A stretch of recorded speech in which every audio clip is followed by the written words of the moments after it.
In compliance with a custom as old as the government itself, I appear before you to address you briefly and to take in your presence the oath prescribed by the Constitution of the United States, to be taken by the President before he enters on the execution of this office. I do not consider it necessary at present for me to discuss those matters of administration about which there is no special anxiety or excitement. Apprehension seems to exist among the people of the Southern states that by the accession of a Republican administration their property and their peace and personal security are to be endangered. There has never been any reasonable cause for such apprehension. Indeed, the most ample evidence to the contrary has all the while existed and been open to their inspection. It is found in nearly all the published speeches of him who now addresses you. I do but quote from one of those speeches when I declare that I have no purpose, directly or indirectly, to interfere with the institution of slavery in the states where it exists. I believe I have no lawful right to do so, and I have no inclination to do so. Those who nominated and elected me did so with full knowledge that I had made this and many similar declarations and had never recanted them, and more than this, they placed in the platform for my acceptance, and as a law to themselves and to me, the clear and emphatic resolution which I now read.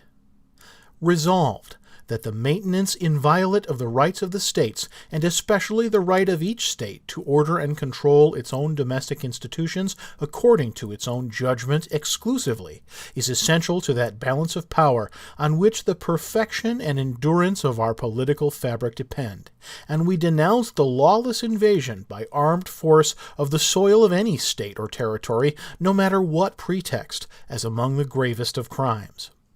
I now reiterate these statements, and in doing so I only press upon the public attention the most conclusive evidence of which the case is susceptible that the property, peace, and security of no section are to be in any wise endangered by the now incoming administration. I add, too, that all the protection which, consistently with the Constitution and the laws, can be given will be cheerfully given to all the states when lawfully demanded, for whatever cause, as cheerfully to one section as to another. There is much controversy about the delivering up of fugitives from service or labor. The clause I now read is as plainly written in the Constitution as any other of its provisions. No person held to service or labor in one state, under the laws thereof, escaping into another, shall, in consequence of any law or regulation therein, be discharged from such service or labor, but shall be delivered up on claim of the party to whom such service or labor may be due. It is scarcely questioned that this provision was intended by those who made it for the reclaiming of what we call fugitive slaves, and the intention of the lawgiver is the law. All members of Congress swear their support to the whole Constitution, to this provision as much as to any other. To the proposition, then, that slaves whose cases come within the terms of this clause shall be delivered up, their oaths are unanimous. Now, if they would make the effort in good temper, could they not, with nearly equal unanimity, frame and pass a law by means of which to keep good that unanimous oath? There is some difference of opinion whether this clause should be enforced by national or by state authority, but surely that difference is not a very material one. If the slave is to be surrendered, it can be of but little consequence to him or to others by which authority it is done. And should anyone in any case be content that his oath shall go unkept on a merely unsubstantial controversy as to how it shall be kept?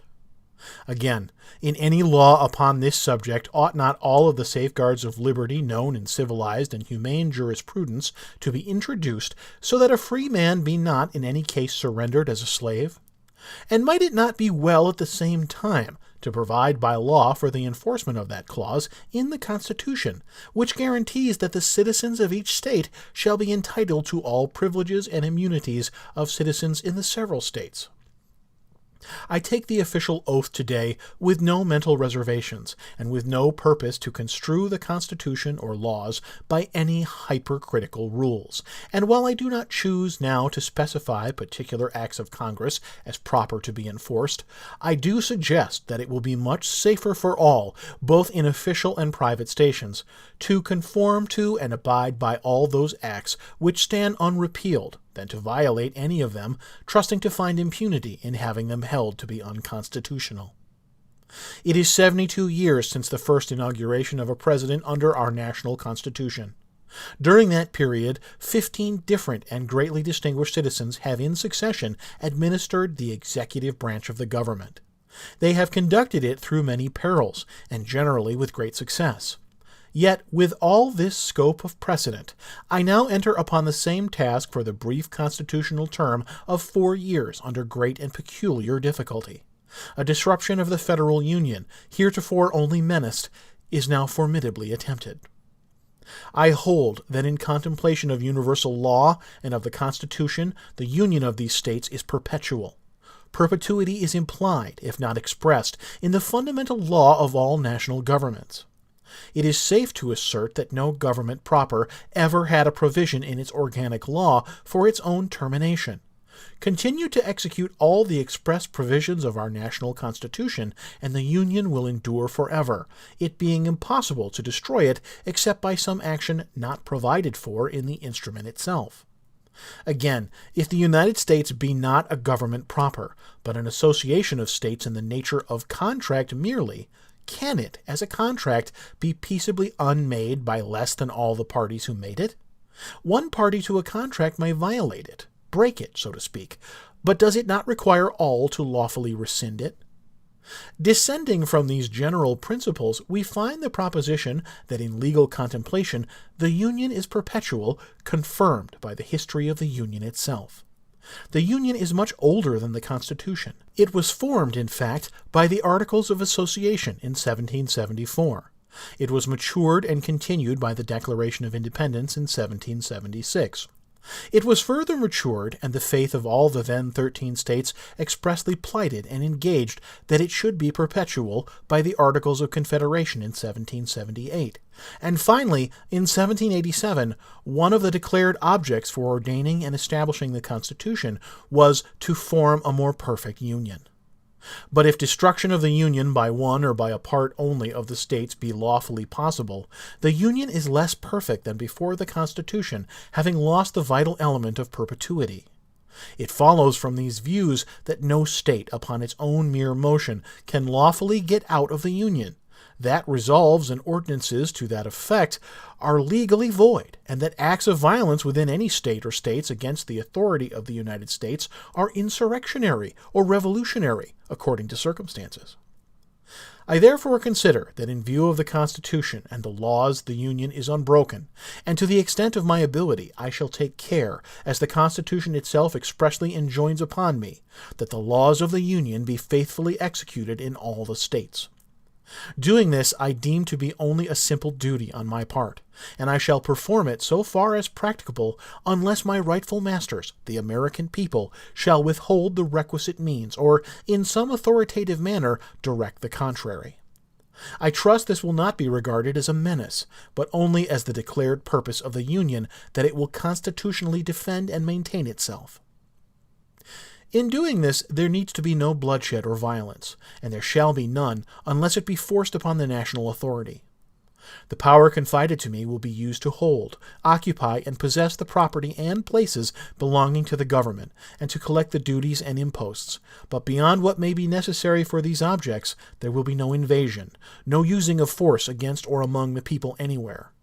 Where hostility to the United States in any interior locality shall be so great and universal as to prevent competent resident citizens from holding the federal offices, there will be no attempt to force obnoxious strangers among the people for that object. While the strict legal right may exist in the government to enforce the exercise of these offices, the attempt to do so would be so irritating and so nearly impracticable, withal that I deem it better to forego for the time the uses of such offices. The mails, unless repelled, will continue to be furnished in all parts of the Union. So far as possible, the people everywhere shall have that sense of perfect security which is most favorable to calm thought and reflection. The course here indicated will be followed unless current events and experience shall show a modification or change to be proper, and in every case and exigency my best discretion will be exercised, according to circumstances actually existing, and with a view and a hope of a peaceful solution of the national troubles and the restoration of fraternal sympathies and affections. That there are persons in one section or another who seek to destroy the Union at all events and are glad of any pretext to do it, I will neither affirm nor deny. But if there be such, I need address no word to them. To those, however, who really love the Union, may I not speak? Before entering upon so grave a matter as the destruction of our national fabric, with all its benefits, its memories, and its hopes, would it not be wise to ascertain precisely why we do it? Will you hazard so desperate a step while there is any possibility that any portion of the ills you fly from have no real existence? Will you, while the certain ills you fly to are greater than all the real ones you fly from, will you risk the commission of so fearful a mistake? All profess to be content in the Union if all constitutional rights can be maintained. Is it true, then, that any right plainly written in the Constitution has been denied? I think not. Happily, the human mind is so constituted that no party can reach to the audacity of doing this. Think, if you can, of a single instance in which a plainly written provision of the Constitution has ever been denied. If by the mere force of numbers a majority should deprive a minority of any clearly written constitutional right, it might, in a moral point of view, justify revolution. Certainly would if such right were a vital one, but such is not our case. All the vital rights of minorities and of individuals are so plainly assured to them by affirmations and negations, guarantees and prohibitions in the Constitution that controversies never arise concerning them. But no organic law can ever be framed with a provision specifically applicable to every question which may occur in practical administration. No foresight can anticipate, nor any document of reasonable length contain, express provisions for all possible questions. Shall fugitives from labor be surrendered by national or by state authority? The Constitution does not expressly say. May Congress prohibit slavery in the territories? The Constitution does not expressly say. Must Congress protect slavery in the territories? The Constitution does not expressly say. From questions of this class spring all our constitutional controversies, and we divide upon them into majorities and minorities. If the minority will not acquiesce, the majority must, or the government must cease. There is no other alternative, for continuing the government is acquiescence on one side or the other. If a minority in such case will secede rather than acquiesce, they make a precedent which in turn will divide and ruin them. For a minority of their own will secede from them whenever a majority refuses to be controlled by such minority. For instance, why may not any portion of a new confederacy, a year or two hence, arbitrarily secede again, precisely as portions of the present Union now claim to secede from it? All who cherish disunion sentiments are now being educated to the exact temper of doing this.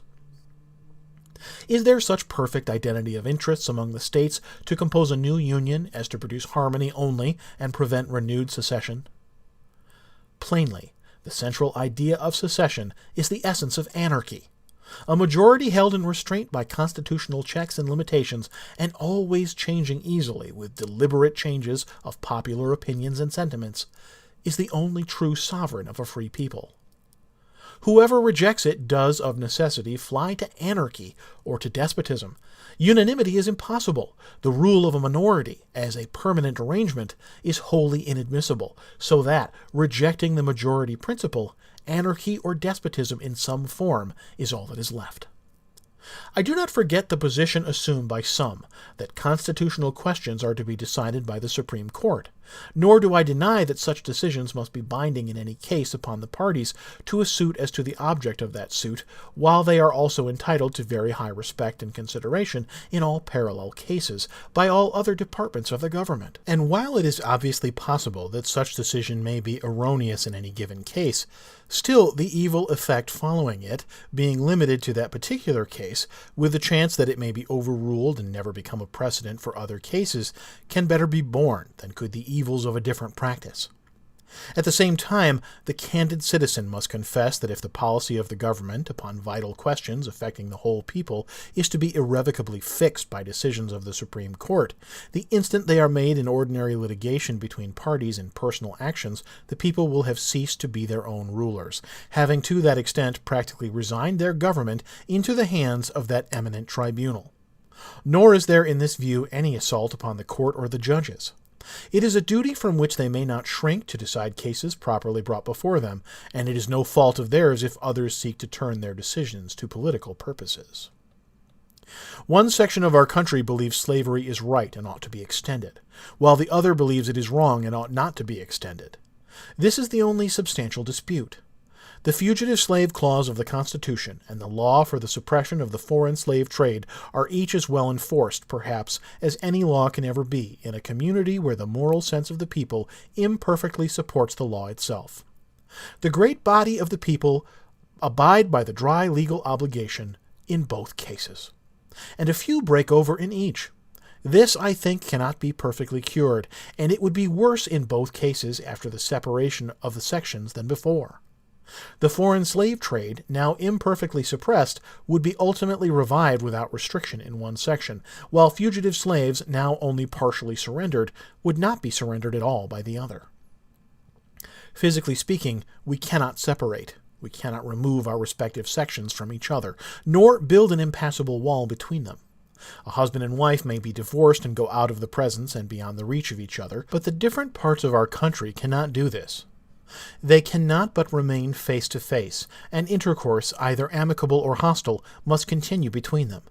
Is it possible, then, to make that intercourse more advantageous or more satisfactory after separation than before? Can aliens make treaties easier than friends can make laws? Can treaties be more faithfully enforced between aliens than laws can among friends?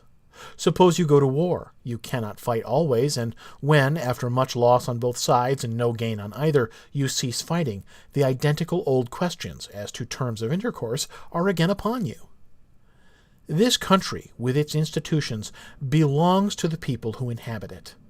Whenever they shall grow weary of the existing government, they can exercise their constitutional right of amending it, or their revolutionary right to dismember or overthrow it. I cannot be ignorant of the fact that many worthy and patriotic citizens are desirous of having the national constitution amended. While I make no recommendation of amendments, I fully recognize the rightful authority of the people over the whole subject, to be exercised in either of the modes prescribed in the instrument itself, and I should, under existing circumstances, favor rather than oppose a fair opportunity being afforded the people to act upon it. I will venture to add that to me the convention mode seems preferable, in that it allows amendments to originate within the people themselves, instead of only permitting them to take or reject propositions originated by others, not especially chosen for the purpose, and which might not be precisely such as they would wish to either accept or refuse. I understand a proposed amendment to the Constitution, which amendment, however, I have not seen, has passed Congress to the effect that the federal government shall never interfere with the domestic institutions of the states, including that of persons held to service. To avoid misconstruction of what I have said, I depart from my purpose not to speak of particular amendments, so far as to say that, holding such a provision to now be implied constitutional law, I have no objection to its being made express and irrevocable. The chief magistrate derives all his authority from the people, and they have referred none upon him to fix terms for the separation of the states. The people themselves can do this if also they choose, but the executive as such has nothing to do with it. His duty is to administer the present government as it came to his hands and to transmit it unimpaired by him to his successor. Why should there not be a patient confidence in the ultimate justice of the people? Is there any better or equal hope in the world? In our present differences, is either party without faith of being in the right? If the almighty ruler of nations, with his eternal truth and justice, be on your side of the north or on yours of the south, that truth and that justice will surely prevail by the judgment of this great tribunal of the American people. By the frame of the government under which we live, this same people have wisely given their public servants but little power for mischief, and have, with equal wisdom, provided for the return of that little to their own hands at very short intervals. While the people retain their virtue and vigilance, no administration, by any extreme of wickedness or folly, can very seriously injure the government in the short space of 4 years. My countrymen, one and all, think calmly and well upon this whole subject. Nothing valuable can be lost by taking time. If there be an object to hurry any of you in hot haste to a step which you would never take deliberately, that object will be frustrated by taking time, but no good object can be frustrated by it. Such of you as are now dissatisfied still have the old Constitution unimpaired, and, on the sensitive point, the laws of your own framing under it, while the new administration will have no immediate power, if it would, to change either. If it were admitted that you who are dissatisfied hold the right side in the dispute, there still is no single good reason for precipitate action. Intelligence, patriotism, Christianity, and a firm reliance on Him who has never yet forsaken this favored land are still competent to adjust in the best way all our present difficulty. In your hands, my dissatisfied fellow countrymen, and not in mine, is the momentous issue of civil war. The government will not assail you. You can have no conflict without being yourselves the aggressors. You have no oath registered in heaven to destroy the government, while I shall have the most solemn one to preserve, protect, and defend it. I am loath to close. We are not enemies, but friends. We must not be enemies. Though passion may have strained it, must not break our bonds of affection. The mystic cords of memory, stretching from every battlefield and patriot grave to every living heart and hearthstone all over this broad land, will yet swell the chorus of the Union, when again touched, as surely they will be, by the better angels of our nature.